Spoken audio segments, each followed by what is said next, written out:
Subscribers yang berbahagia, saya kemarin menghadiri sebagai ahli di Pengadilan Negeri Jakarta Selatan tentang kasus obstruction of justice. Nah, ini ada yang menarik ini untuk mengedukasi ya.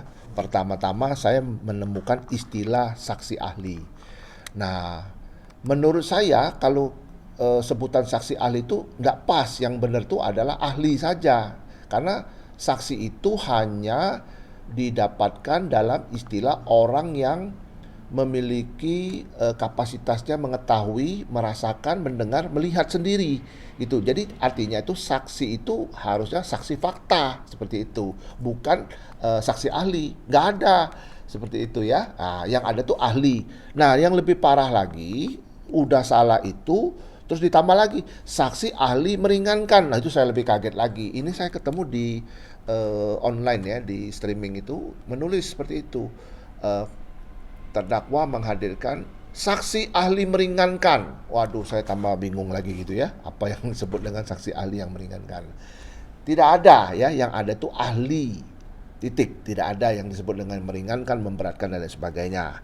Nah, terus di dalam sidang itu juga ditemukan ada istilah baru lagi. Yang saya juga nggak ngerti ya. Ada istilah barang bukti ataupun bukti mahkota. Nah, ini saya kaget, ini apa bukti mahkota tuh? Itu nggak ada sama sekali ya. Yang ada cuma bukti dan alat bukti. Jadi apa itu bukti? Bukti itu yang dikumpulkan pada saat pemeriksaan ataupun penyidikan ya. Setelah diadministrasikan disita, namanya alat bukti. Jadi itu bisa kita sudah bedakan ya. Nah, setelah itu juga saya juga ditanya tuh kalau saksi mahkota ada apa nggak? Ada. Nah, apa itu saksi mahkota ya? Itu saksi mahkota itu adalah orang yang ada di dua peristiwa ya. Peristiwa pertama bisa dia sebagai tersangka, bisa peristiwa kedua dia sebagai saksi. Jadi dia ada di dua peristiwa. Itu disebut dengan saksi mahkota. Itu yang menjadi pembuka kotak Pandora di dalam hukum itu. Jadi membuat perkara jadi terang. Nah, di ujung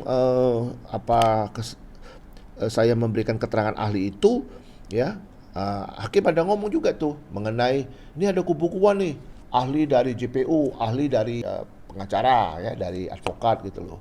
Terus seolah-olah ada kubu-kubuan. Terus dia bilang sebenarnya gimana sih yang benar tuh? Yang benar tuh saya bilang yang mulia yang mengundang ataupun yang memanggil ahli itu atas usul-usulan daripada para pihak itu. Jadi terkesan kan yang mulia di tengah, saya bilang gitu.